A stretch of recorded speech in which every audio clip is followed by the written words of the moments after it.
All right, it's Tuesday. We're going to do an overview of the health of the average Canadian, that person on Main Street, not the person on Wall Street, and how they're trying to survive. Now, remember, all the stuff I'm going over today, this is a carryover of 2025, these issues. So these issues were already in play before the war started. Okay, so the war is adding fuel to the fire onto these situations that you're seeing today. So first things first, insolvencies in Q1, so that January, February, and March. In Canada, over 37,000 Canadians filed for insolvency. That's 17 Canadians per hour. That's pretty close to what it was in 2009. 2008 was the GFC, the global financial crisis. So these are financial crisis numbers. Once again, these individuals were in trouble before the war started and the hike in oil prices started. Now, more indicators that the average Canadian is struggling to make ends meet, and they're starting to look at their discretionary spending and perhaps spend less because they might not have the money anymore. Cineplex is reporting a $22.4 million loss in Q1.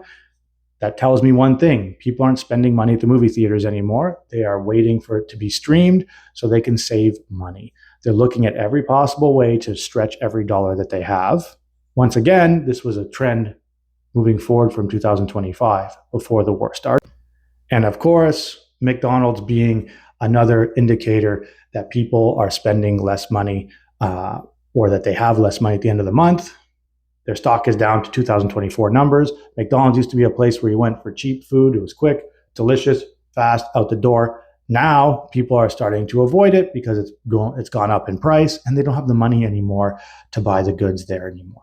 So those services that are more discretionary, that were cheap in the past, are now more expensive and people don't have the money anymore.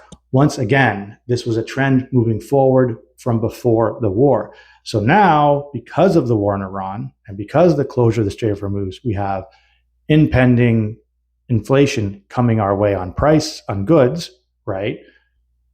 Oil prices now and gas prices are higher than they were before. So there's that pressure, which is basically a tax on people's wallets.